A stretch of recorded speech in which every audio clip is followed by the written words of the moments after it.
Hello everyone, there's been a lot of conversation about Hanamura and whether or not it's a silly map, whether or not it's a good map, how to play it correctly.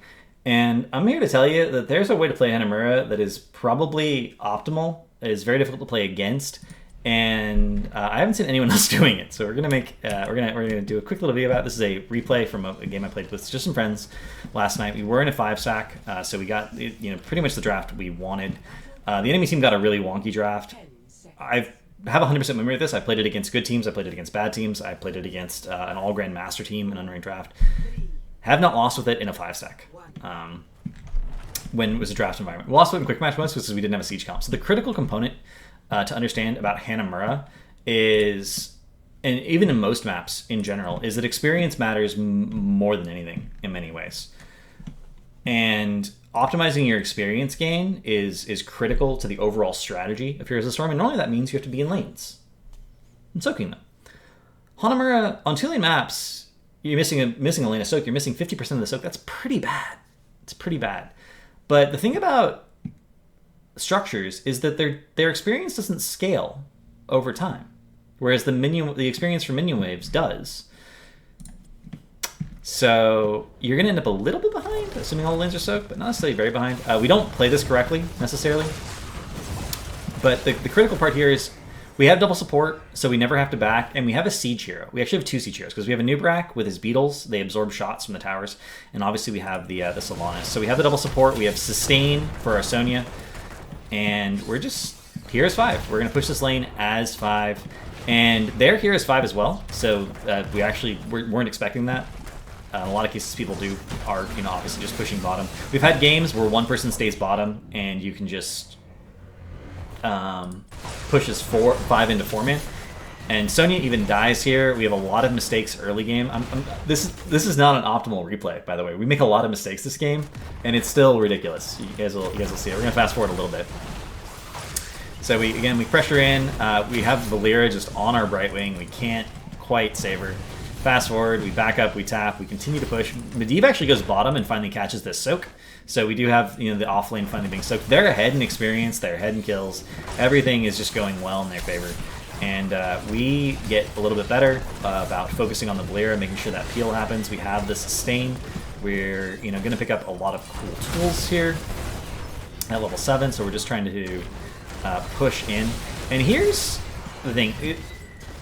On Towers of Doom, there is a cheese strategy involving Abathur, Tyrande, and Asmodee, Johanna, and whatever. Like there's a 5th year. It can be Chromie sometimes. But basically it's delay the altars for as long as possible, push in all 6 buildings, get so far ahead in experience that even that your team fights worse, you're 3 levels up, it doesn't matter. You have all buildings cap and you win the game. This comp has won in professional games. This comp has won in professional games. Because experience actually is the thing that matters most in Towers of Doom, not the shots. So a lot of people put a heavy priority on getting the payloads on Hanamura. But I want you to imagine a situation where one team sends 3 people, takes 30 seconds for a payload, escorted by 3 people to get to its point, to its firing point. I want you to imagine a scenario where one team pushes in a payload with 3 people, and another team pushes with 3 people and gets a fort. If you get a fort, the next payload is going to have 2 shots. So isn't that basically identical to escorting a payload, except you got the experience from the fort? Which one of those is better? There's an obvious answer here. So you can see we getting that front wall almost completely made up for the experience deficit, despite the fact that Medivh is soaking bottom. He's still there. He's still soaking bottom, and we have a Sylvanas, so we're going to be able to just start burning down this fort.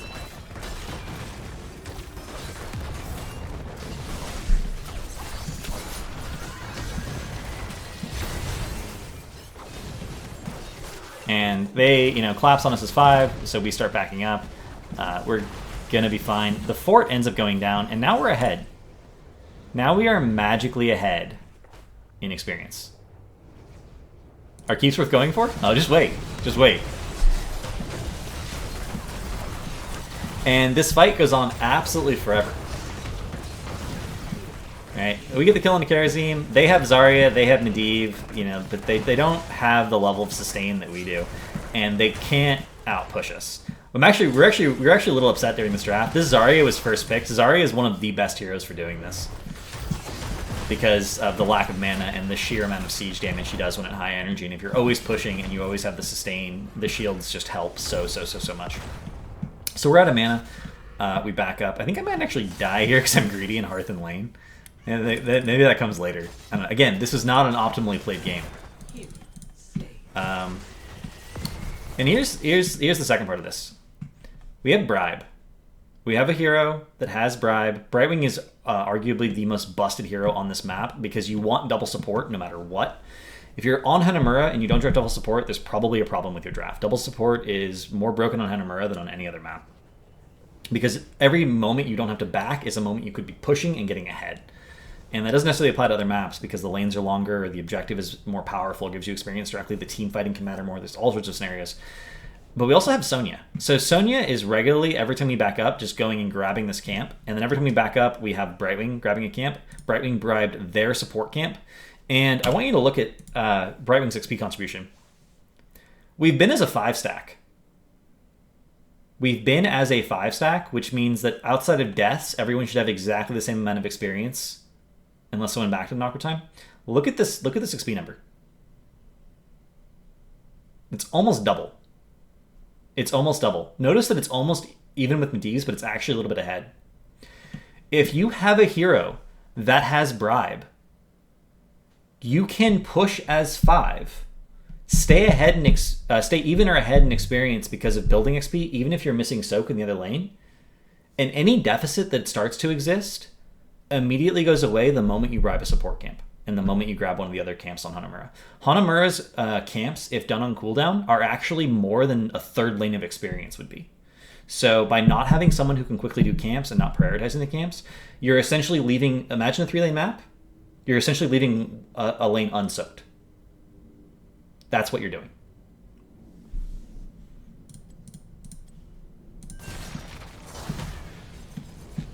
So why would you do that? And the answer is you wouldn't. You know, once you think about it that way, you're like, I would never leave a lane unsoaked. Leaving lanes unsoaked is one of the most critical things in the entire game. You would just never do it.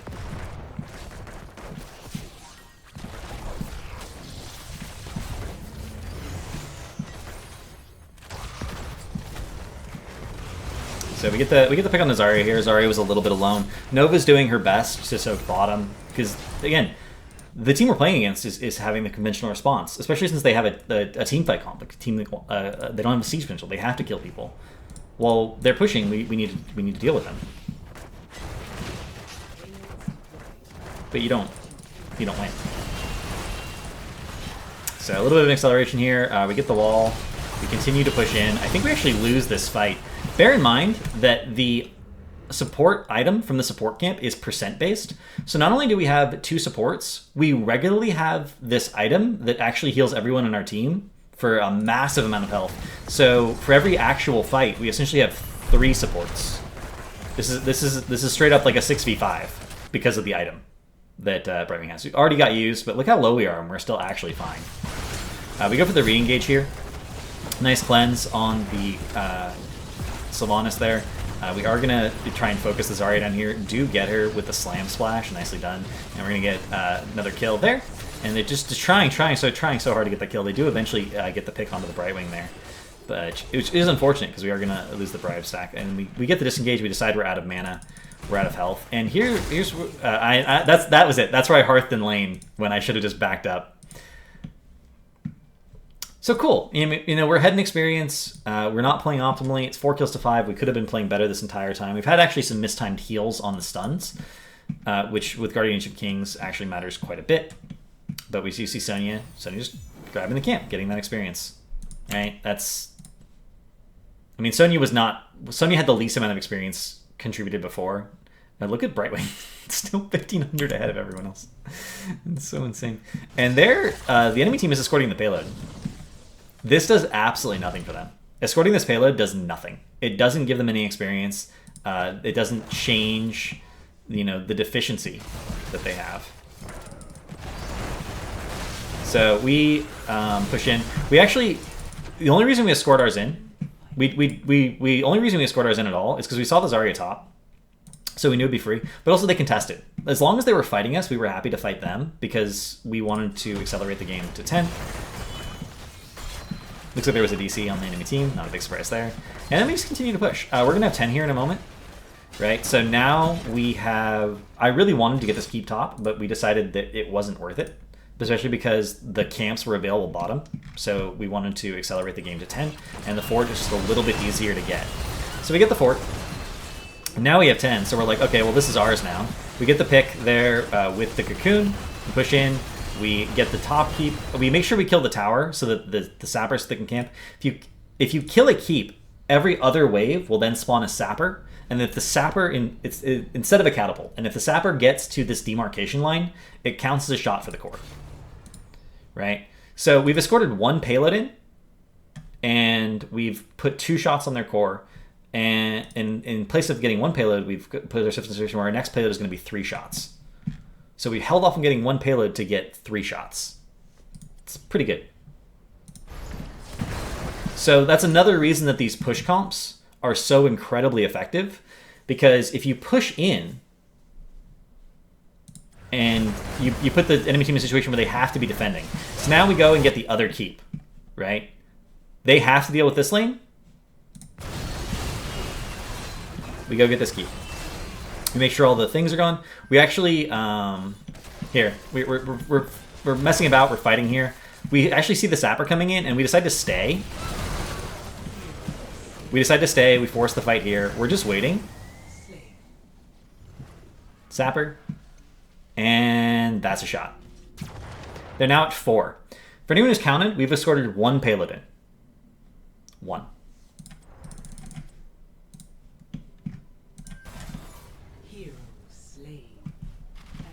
That's payload number 2, game over.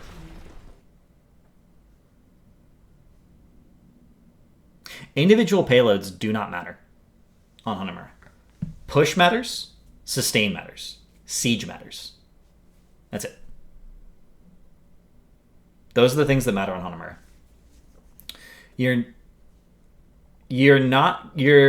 gonna be like the best strategy on Hanamura is literally to 5-man push with a double support comp and 1 hero that enables siege heavily. Heroes that enable siege heavily: Hammer, Sylvanas, Chen, because he can drink towers, Illidan, because of evasion, Zarya, because of the cooldowns, Gul'dan, Ariel. That combination is really, really good because it never has to back for mana. If you can pick up Malf, so you have Innervate. The second part that's really, really critical is you grab a hero that can solo camps efficiently, so you can get the turret and the vision camp and constantly get that free experience whenever you have some dead time where you do have to back up because they have an advantage or because you lost someone or whatever. And having a bribe is critical. Brightwing in a coordinated environment is by far the best hero on this map because she gives you 2 of the things you recognize. She gives you 1/2 of your double support, and she gives you a bribe talent. Falstad would be totally reasonable. You can't pick Nova. She doesn't have what it takes. You could pick Vikings. Vikings would actually be really interesting. If you had a really good Vikings player, who you could have 1 Viking in the off lane, so you actually weren't missing that soak, even though if someone was doing it correctly, they would be pushing in. And then you could have the other 2 Vikings in their lane, and they could help you siege up.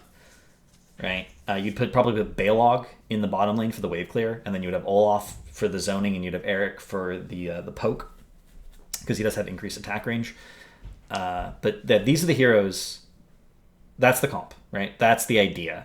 And again, I haven't lost doing this in a 5-stack in a draft environment. I haven't. I think my current win rate on Hanamura across all my accounts is 90%, and it's 100% in a 5-stack. That's the map. And the only reason it works is because of the camps. The only reason it works is because of the camps, the fact that the camps can give you the experience, the fact that building experience doesn't scale, so you can get a little bit of a tempo advantage just by taking buildings down at the beginning. And this is why Hanamura is such a clown fiesta in Hero Lead. Do people actually listen when you say push comp? Yeah, actually. We've actually done this in 4 stacks, like in Unranked Draft, and we'll just be like, come here. Like we'll ping the pug, and we'll be like, come here, just push. And he'll just push. And we actually haven't lost doing it that way either. This should be done as a separate video on YouTube, maybe. But that's the essence of the composition. The reason Hanamura is such a clown fest in Hero League is people don't understand the map. escorting payloads isn't important. It's just not. It's better to get a building than it is to get a payload, and if the enemy team is escorting their payload, then you should be able to get a building if you drafted a siege comp. If you didn't draft siege, then you have to win the every single fight. If you didn't draft siege, you have to win every single fight, and it's not realistic to think you're going to win every single fight. It's just not. It's much easier to push. Siege compositions are lower execution and higher success. So you should draft double support. You should draft siege. You should just push. If you can't push in all the way to the keep because the defense is suddenly good enough, like because you're further overextended, right, and they're closer to their source, their heal. So you can do what we did. You can rotate the other lane, and then that'll get you 10. You should get to 10 first because you're bribing the camps. You're getting the tempo advantage from the buildings, and then you can get a keep, and then you can rotate and get the other keep, and then you can start escorting payloads. And the first 2 payloads you escort in are probably enough to end the game because you have the double sapper now. Right, so you escort 2 payloads in, you escort 1 sapper in, and the game's over. That's 6 shots from 2 payloads if you get all 4 buildings, and then you just get a sapper and you're done. Or you get boss and you're done. One of the advantages of Zarya is that you can just go do boss because you have expulsion zone, right? So Zarya gives you another advantage there. So all the siege heroes, all the self-sustain heroes, if a hero has self-sustain, they're probably okay. If they're an early game hero, they're probably okay. If they have bribe, except for Nova, they're probably okay. Nova just doesn't do siege well enough, and her bribe's at 4. You really want to start bribing the support camps the moment they spawn. And that is the secret strategy for how to be good at Hanamura. And even if you're in Hero League and you can't get your team to listen, you can't get them to draft or play the comp correctly, think about how important it is to be ahead in experience and how the objective doesn't give you any, and try and base your decisions around that. And the map will be much clearer, and it will help you play the map better. Thanks for watching.